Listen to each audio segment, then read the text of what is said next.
2017, a 29-year-old photographer went on a solo weekend trip to Glacier National Park in Montana. He wasn't reckless. He wasn't running from anything. This was supposed to be routine. Hike a few trails, snap some shots, and be back home by Sunday night. But he never came back. 2 weeks later, searchers combing a rocky ravine found something wedged between boulders. His camera, the memory card inside, still worked. It showed dozens of beautiful nature shots, trail selfies, even a video of him laughing. But the last image was different. It showed him smiling at a cliff edge, and in the trees behind him, a tall, shadowy figure, half hidden. And here's the part that still haunts investigators. His body was never found. This video contains scenes that some viewers may find disturbing. Viewer discretion is strongly advised. The man's name was Daniel Whitmore. He was 29, living in Missoula, Montana. On paper, Daniel's life was simple, but that's the way he liked it. He freelanced as a graphic designer and worked part-time at a print shop. But outside of work, his passion consumed him. Photography. Daniel wasn't into nightlife or crowded places. Friends joked that if you wanted to hang out with him, you had to meet him at a trailhead. He felt at peace outdoors, and the camera gave him a purpose there, something to chase. His social media pages were full of rugged landscapes, foggy valleys, moose in dawn light, abandoned cabins swallowed by weeds. He wasn't famous, but he'd built a small following. What stood out about his work was his consistency. He had an eye for catching little, unsettling details, the way fog curled around treetops or how shadows stretched unnaturally long at dusk. That spring, he told his sister Emily he wanted to finally apply to a nature magazine. It was his dream job. He planned to assemble a portfolio of Glacier National Park, one of the wildest, most photographed places in America. He'd done solo hikes dozens of times before. He was cautious, not cocky, always carried a map, compass, extra food. So when he told Emily on Friday, June 9th, Glacier this weekend, back Sunday night, she didn't worry. That Friday, Daniel loaded his Subaru, small tent, sleeping bag, a small stove, and most importantly, his Nikon DSLR with 2 lenses. He drove north from Missoula, about 3 hours into the mountains. Glacier National Park is a place of extremes, jagged peaks, thick forests, valleys carved by ancient glaciers. It's breathtaking, but it's also dangerous. Bears, mountain lions, sheer cliffs, sudden storms. Even in June, nighttime temps can drop close to freezing. Daniel parked on the western side of the park at a small dirt lot near the Huckleberry Trailhead.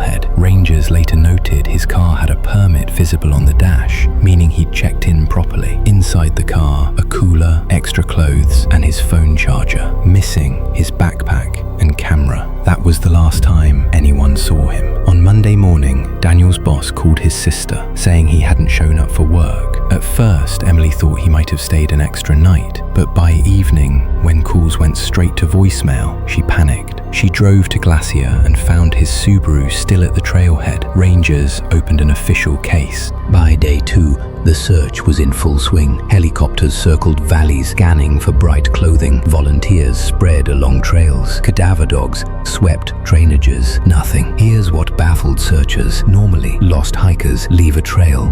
Footprints, wrappers, a torn map. Even accidents leave evidence. Blood, broken branches. Daniel left nothing. One dog briefly alerted near a meadow 2 miles from the trailhead, but the scent trail ended abruptly, as if Daniel's scent had simply vanished. Day after day, rangers logged empty results. No footprints, no gear, no Daniel. By day 10, morale was crumbling. Then came the discovery. On June 21st, 2 rangers combing a ravine spotted something metallic between boulders. It was Daniel's Nikon DSLR. Despite a cracked filter and dirt smudges, it was intact. The memory card inside still worked. At the command tent, investigators scrolled through the images. The first shots were typical wide landscapes of Glacier's peaks. Then came close-ups, alpine flowers, a creek tumbling over rocks, a hawk circling in the sky. Later, selfies. Daniel at a junction. Daniel beside a waterfall. Daniel crouched by a campfire, smiling. In every picture, he looked calm, happy, and completely at ease. Then came the final photo, time-stamped June 10th, 6:14 p.m. Daniel stood at the edge of a cliff, sun glowing behind him. He was smiling at the camera, as if proud of the moment. But behind him, in the tree line, was something else.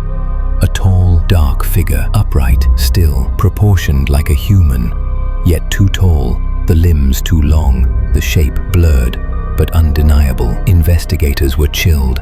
They returned to the cliffsite immediately. The carving in stone matched the background, but the ground was empty. No Daniel, no footprints, no signs of struggle. The photo tore open a flood of theories. Theory 1. Accident. Maybe he slipped after taking the picture.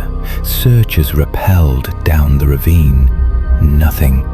No body, no torn gear. Theory 2. Another hiker. Could the figure have been someone else? Rangers checked all permits. No one was logged in that area that evening. The park was unusually empty. Theory 3. Something else. Glacier has long been tied to strange folklore. Indigenous stories tell of tall watchers in the trees, beings that watch from the tree line and follow travelers.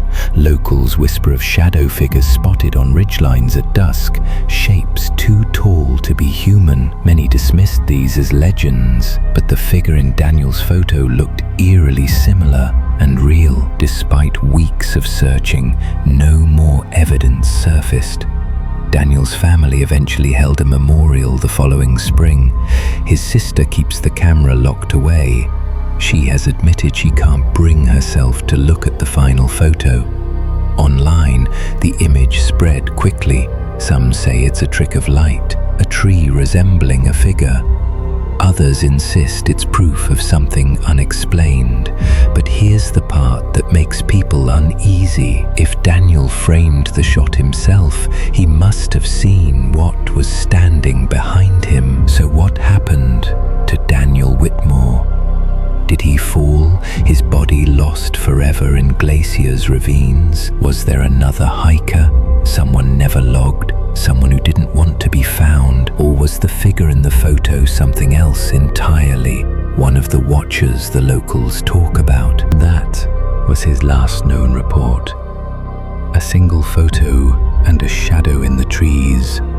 What happened after, no one can say, but there are more reports out there, waiting to be told, and I'll be here to share them with you. Thanks for watching. Let me know your thoughts in the comments, and if you enjoyed this story, make sure to subscribe.